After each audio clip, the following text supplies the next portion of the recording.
Coucou tout le monde, aujourd'hui on se retrouve pour un tag qui est le gâteau littéraire.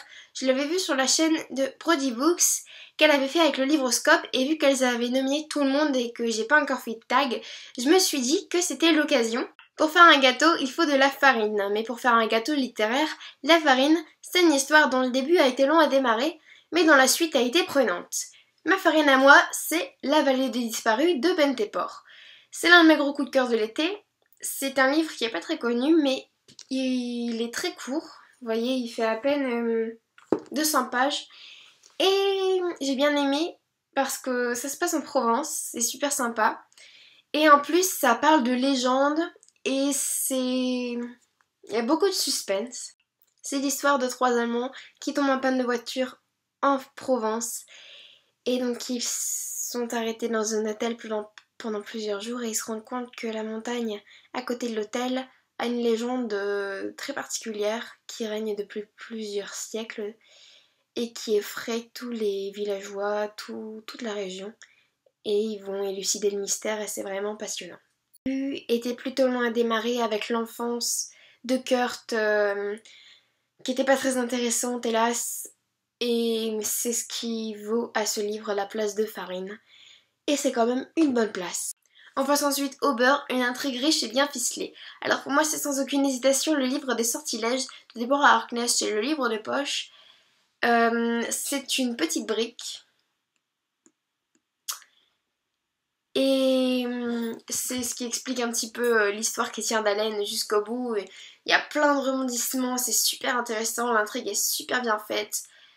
C'est une histoire qui tient d'haleine du début à la fin, je l'ai dévorée en quelques jours. Il y a peut-être 2 ans, c'était un énorme coup de cœur. Et je sais qu'il y a beaucoup de gens qui ont adoré aussi. Même si quelques personnes sont plutôt mitigées.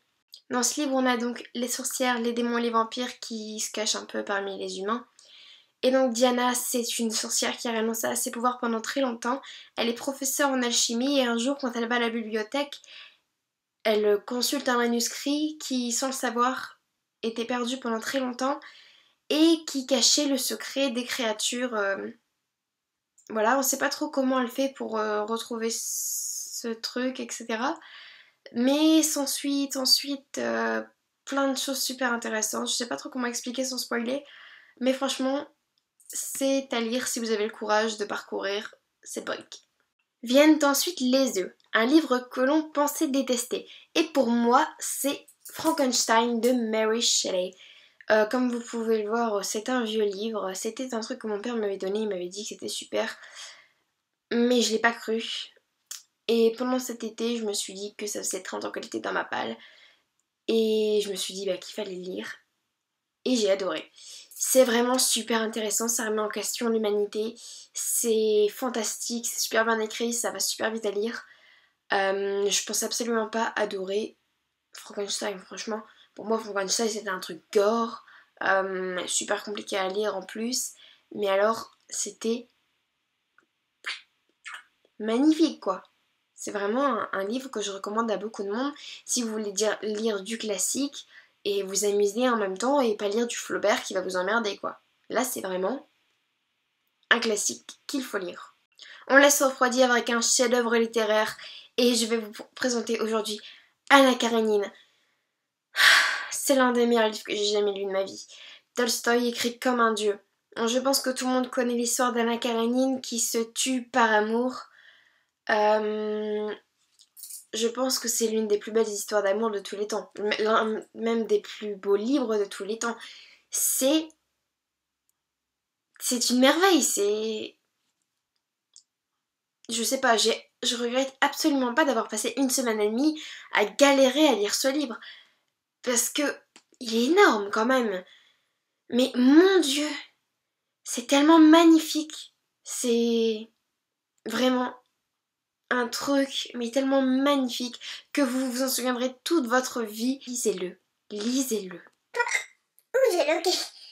On passe maintenant au glaçage, un livre qui réunit tous les éléments pour que je l'aime. Et pour moi, c'est La Vague de Todd Strasser parce qu'il est court. Il est inspiré de faits réels. C'est une histoire un peu loufoque. L'écriture est super belle. Et je crois que c'est tout. Voilà. C'est un livre qui va longtemps resté dans mes mémoires et je vous le recommande. On passe à la dernière étape, les vermicelles, un livre qui donne la pêche. Et pour moi, c'est un Beatlit. Un Beatlit, et oui. C'est La mini accro au shopping de Sophie Kinsella. J'ai lu presque tous les accros au shopping, je les ai pas tous adorés, mais alors celui-là, il est vraiment super marrant. Il m'a donné la pêche comme pas possible. Je pense que dès que je déprime un petit peu, je suis triste ou quoi, je lis des passages de ce truc et ça me fait tellement marrer que je rigole tout seul dans mon lit là comme une conne. Et voilà, franchement, ceux qui aiment la Beatlit, le shopping, etc., lisez-le parce qu'il est vraiment super. Dans tous les cas, j'espère que ce tag vous aura plu, que je vous aurai peut-être fait découvrir des livres et on se retrouve très bientôt pour une nouvelle vidéo. Bisous! Dans tous les cas, j'espère que ce tag vous aura plu et que je vous ai peut-être fait découvrir des livres ou donné envie d'en lire. Et on se retrouve très vite pour une nouvelle vidéo.